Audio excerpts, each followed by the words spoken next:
Tunjukkan pada saya mana yang nggak ada di Quran. Semua. Nih, kalau nggak percaya ya, saya coba sebutkan dengan cepat. Saat masih dalam kandungan, diberitahu oleh Allah, kondisi kandungan akan begini, pergerakan-pergerakan janinnya dan seterusnya. Quran surah ke-22 ayat yang kelima.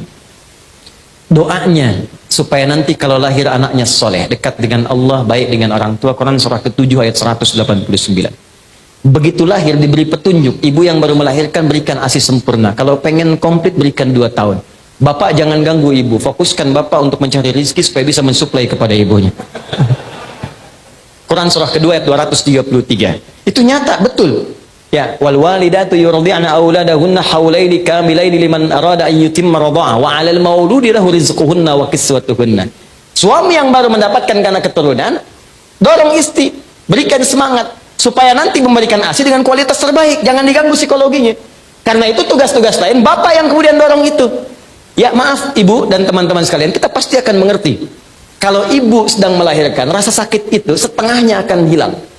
Ketika bayi kemudian yang hadir dilahirkan disampaikan kepadanya, setengahnya hilang. Setengahnya lagi ketika suami hadir di sampingnya. Masya Allah mama, anak kita sudah lahir sayang. Ih, Masya Allah matanya mirip kamu. Tapi kok bibirnya mirip tetangga kita ya? Jalan. Nah, itu nanti bahasan yang lain. Naik lagi sampai 2 tahun. Pendidikan pertama apa yang diberikan pada anak 2 tahun? Dia mulai bisa bicara, mulai bergerak, mulai macam-macam.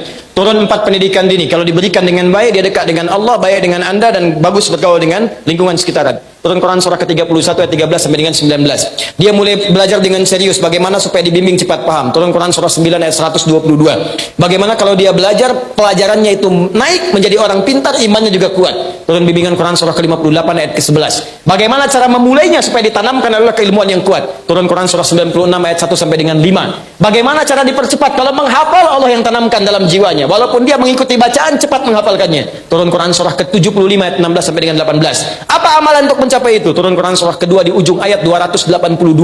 Kemudian naik lagi sampai dia berkelana, mungkin merantau. Jangan semua orang Jogja dikatakan Jogja semua. Ada yang dari Jawa, Sumatera, Kalimantan, mungkin ke sini. Tapi Allah berikan bimbingan. Engkau akan bertemu mungkin dengan suku yang beda, komunitas yang tidak sama. Tapi dalam keadaan itu pun bergaul dengan cara yang takwa. Ada bimbingan di Quran surah ke-49 ayat ke-13. Mungkin engkau pun menemukan jodohmu di situ. Maka ketika engkau bertemu dengannya, jangan terjebak dalam perbuatan yang dilarang. Ya, hati-hati, jangan dekati zina, jangan dekati yang buruk-buruk. Tapi kalau mau, cepat lamar. Makanya saya sering katakan, para akhwat yang belum menikah, jangan percaya kalau ada laki-laki mengatakan, sayang, antar yuk pakai beca. Aku bonceng yuk pakai motor. Jawab dengan kalimat yang indah, aku tidak perlu motormu. Yang aku perlukan, tuliskan namaku di buku nikah kita. Catat. Bikin status. Aku tak peduli dengan motornya, yang aku impikan BPKB-nya. Oh, bisa aja. Apa itu BPKB? Buku pernikahan kita berdua. Langsung direkam sana. Tuh bu, suaminya ngerekam bu.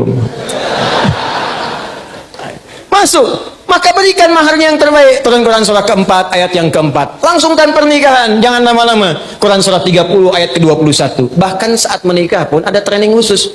Training Quraninya ini pendidikannya. Nanti kalau menikah suami kewajibannya begini, istri begini. Quran surah 4 ayat 34. Kalau ada persoalan komunikasi sampai hal yang tak bisa dipecahkan, cari orang bijak untuk berkonsultasi. Quran surah 4 ayat 34 sampai 35. Suami mulai bertugas mencari nafkah, bagaimana caranya? Turun Quran surah kedua ayat 168 yang standar. Kalau pengen cepat naik Quran surah kedua ayat 172. Ingin cepat lagi belum datang, keberkahan sudah dibuka. Turun Quran surah ke-7 ayat 96. Apa Anda kira bekerja tidak ada tantangan? Mungkin banyak tantangan.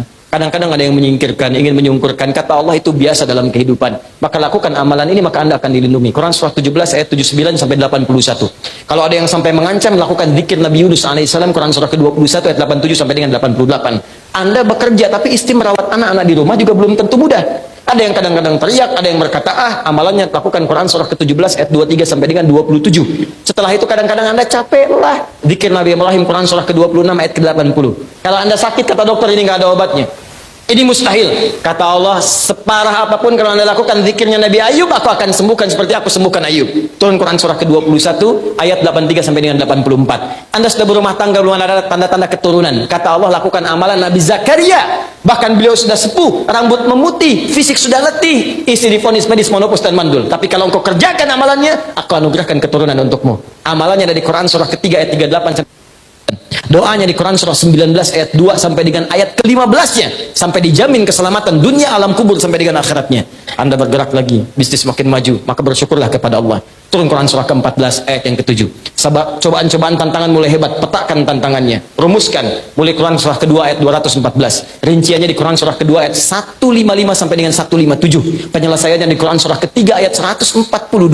Kemudian jalani dengan sabar semua itu sampai Anda mencapai kematangan. Kalau atas usia 40 tahun sudah sukses, orang tua masih ada, maka sertakan kesuksesan Anda dengan membawa orang tua di dalamnya. Berikan kemuliaannya, minimal doakan mereka. Tuntunannya di Quran surah ke-46 ayat ke-15. Sampai Anda semakin sepuh, bahkan bersikap seperti anak-anak lagi. Quran surah ke-22 ayat yang ke-5, sampai Anda menyimpulkan, apakah saya akan selamanya di dunia? Tidak, Anda akan pulang. Maka belajar cara pulang yang baik, supaya tidak macet, supaya tidak lama dan tenang pulangnya. Maka turun bimbingan di Quran surah ke-89 ayat 27 sampai dengan 30. Supaya pulang tenang, dipanggilnya enak, nyaman.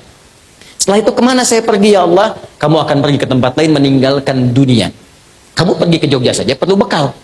Kamu pergi ke Eropa perlu bekal. Sekarang kamu akan meninggalkan dunia, ya pasti kamu perlu bekal. Maka pelajari bekal apa yang layak untuk ke tempat kamu berikutnya. Namanya barzah, namanya kubur. Bekalnya amal saleh. Kalau kamu siapkan dengan baik, aku berikan keterangan seperti ini. Maka diberikanlah keterangan Quran surah ketiga ayat 169 sampai 172. Tapi kalau kamu sembarangan jauh dariku, nggak pernah cari bekal, maka aku berikan hal yang sama seperti aku berikan kepada Fir'aun. Quran surah ke-40 ayat ke-45 sampai dengan 46-nya. Setelah itu kemana ya Allah terjadi kiamat? Quran surah ke-75 semua satu surah sekalian tentang kiamat. Setelah itu kemana ya Allah pilih? Ada pilihan untuk ke surga. Surga aku bagi kepada 4 bagian secara umum. Ada yang sesurga dengan semua para nabi, tetangganya nabi semua. Masya Allah, para rasul semua, dari Nabi Muhammad sampai Nabi Adam alaihissalam. Setelah itu ada orang-orang soleh, ada syuhada, ada siddiqin. Amalannya di Quran surah ke-4 ayat 69. Ada surga yang kedua di taman surga, keindahannya tak terlukiskan, yang berikan langsung Allah. Quran surah 51 ayat 15 sampai dengan 23. Yang ketiga levelnya, kelas yang indah, rumahnya luas seluas langit dan bumi. Amalannya di Quran surah ketiga ayat 133 sampai 134. Ya Allah, aku sih nggak apa-apa, yang penting ke surga. Gak apa-apa ya Allah, yang penting surga. Ya kalau begitu turunkan Quran surah kedua ayat 25. Jamin semuanya. Tapi kalau kamu nggak siap-siap seperti itu, ada tempat yang kedua namanya neraka. Neraka aku siapkan yang paling ringannya, ditarik oleh malaikat maut, ubun-ubunnya ditarik. Dia tidak punya rasa humor, nggak ada seleranya. Neraka yuk, nggak ada.